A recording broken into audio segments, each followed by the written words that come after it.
వేయాలని ఒక నిర్ణయం కూడా ప్రభుత్వం తీసుకుంటం జరిగింది. ఈరోజు ముఖ్యమైన కార్యక్రమం తల్లికి వందనం. ఎన్నికల్లో మనం ఇచ్చిన హామీ నిలబెట్టుకుంటున్నాం.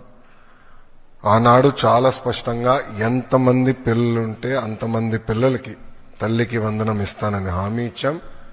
దాంట్లో భాగంగా జియో ఇచ్చాం. ఈ రోజు నుంచి డబ్బులు తల్లుల అకౌంట్లో కూడా పడితే 13,000 రూపాయలు తల్లి అకౌంట్లో పడుతుంది. 2,000 రూపాయలు మెయింటెనెన్స్ గ్రాంట్ కింద స్కూల్స్లో మెయింటెనెన్స్ కోసం ప్రభుత్వం ఆ నిధులు కూడా ఖర్చు పెడతాం జరుగుతుంది. సో భారతదేశంలో ఎవరు చేయని విధంగా సంక్షేమ అభివృద్ధి కార్యక్రమాలు ప్రభుత్వం ఈరోజు చేస్తాం జరుగుతుంది. గౌరవ ముఖ్యమంత్రి చంద్రబాబు నాయుడు గారి నాయకత్వంలో సంక్షేమ అభివృద్ధి అనేది ఈ ప్రభుత్వానికి జోడెద్దుల బండి. మాకు చాలా క్లియర్ మ్యాండేట్ ఇచ్చారు. రెండు మీరు తీసుకెళ్ళాలి. ఒక పక్కన ఉద్యోగాలు, ఉపాధి, అభివృద్ధితో పాటు సంక్షేమం కూడా చేస్తూ ప్రజలు ఏ ఆస్తి అయితే ఈ కూటమిని 94% సీట్లు ఇచ్చి గెలిపించారో ఆ ఆశని మనం నిలబెట్టుకోవాల్సిన బాధ్యత, నెరవేర్చాల్సిన బాధ్యత మా పైన ఉందని కేబినెట్ మీటింగ్లో కూడా గౌరవ ముఖ్యమంత్రి గారు చెప్తాం జరిగింది. సో ఈ తల్లికి వందనం కింద దాదాపు 60% కుటుంబాలలో 2 కన్నా ఎక్కువ మంది పిల్లలు ఉండటం జరుగుతుంది. సో వాళ్ళకి 2 ఉంటే 26,000, 3 ఉంటే దేర్ ఆఫ్ డబ్బులు వస్తాయి. సో ఆటోమేటిక్గా ఆ డబ్బులు వాళ్ళ అకౌంట్లో పడటం జరుగుతుంది.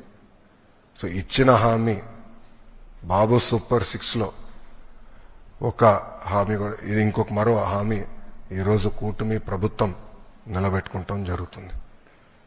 Thank you.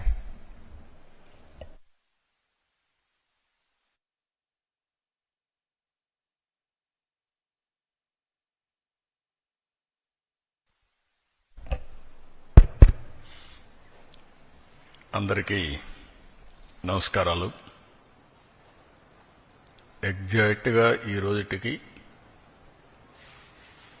ఎన్డీఏ నూతన ప్రభుత్వం వచ్చి 1 సంవత్సరం అవుతుంది. అదే సమయంలో ఇచ్చిన హామీలు ఆ రోజు ఎన్నికల మేనిఫెస్టోలోని చాలా స్పష్టంగా, మేనిఫెస్టోని కాకుండా ప్రచారంలో కూడా చాలా స్పష్టంగా చెప్పాను. అభివృద్ధి, సంక్షేమం, ఎన్డీఏకి 2 కళ్ళు, ఈ 2 కూడా సమాంతరంగా ప్యారలల్గా ముందుకు తీసుకెళ్తామని చాలా స్పష్టంగా హామీ ఇచ్చాం. అదే సమయంలో సంపద సృష్టిస్తాం, ఆదాయాన్ని పెంచుతాం, పెంచిన ఆదాయాన్ని అభివృద్ధికి, సంక్షేమానికి రెంటికి బ్యాలెన్స్ చేసుకుంటూ ఎక్కడ కూడా ఎలాంటి ఇబ్బంది లేకుండా ఈ కార్యక్రమాలు ముందుకు తీసుకుపోతామని చెప్పి